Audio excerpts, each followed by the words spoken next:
وَلَقَدْ أَخَذَ اللَّهُ مِيثَاقَ بَنِي إِسْرَائِيلَ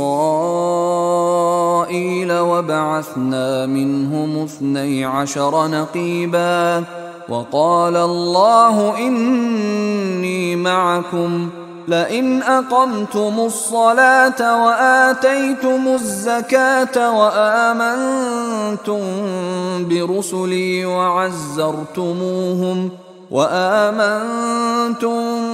برسلي وعزرتموهم وأقرضتم الله قرضا حسنا لأكفرن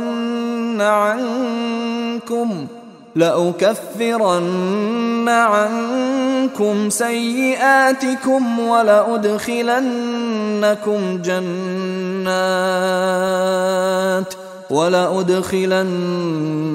جنات تجري من تحتها الأنهار فمن كفر بعد ذلك منكم فقد ضل سواء السبيل.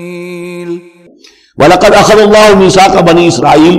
اب یہ بنی اسرائیل کی تاریخ کے کچھ واقعات آ رہے ہیں. وَلَقَدْ أَخَذَ اللَّهُ مِيثَاقَ بَنِي اسرائیل، اور جس طرح اے مسلمانوں آج تم سے میثاق لیا گیا ہے اور تمہیں اللہ نے جکڑ لیا ہے، باندھ لیا ہے شریعت کے میثاق میں، اسی طرح اللہ تعالیٰ نے بنی اسرائیل کا میثاق بھی لیا تھا. وَبَعَثْنَا مِنْهُمُ 12 نقیبا، اور ان میں ہم نے اٹھا دیے تھے، مقرر کر دیے تھے 12 نقیب. 12 قبیلے تھے، ہر قبیلے میں حضرت موسیٰ علیہ السلام نے ایک نقیب مقرر کیا. یہی ہم نے اپنے اسرے کے ناظر کے لیے نقیب کا لفظ یہیں سے اختیار کیا ہے. حضور نے بھی 12 نقیب مقرر کیے تھے انصار میں، 9 جو ہے خزرج میں سے اور 3 اوس میں سے. وقال اللہ انی معکم، اور اللہ نے فرمایا تھا ان سے میں تمہارے ساتھ ہوں، یعنی میری مدد، میری تائید، نصرت تمہارے شامل حال رہے گی. لئن اقمتم الصلاۃ وآتیتم الزکاۃ، اگر تم نے نماز کو قائم رکھا اور زکوٰۃ ادا کرتے رہے. وآمنتم برسلی، اور میرے رسولوں پر تم ایمان لاتے رہے. آئیں گے، پے بپے آئیں گے. حضرت موسیٰ کے بعد سے لے کر تو 1400 برس تک تار ٹوٹا ہی نہیں.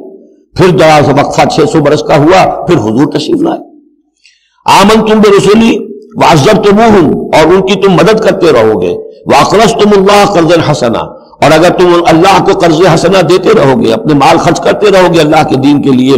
لأکفرن عنکم سیئاتکم، تو میں لازماً دور کر دوں گا تم سے تمہاری برائیوں کو.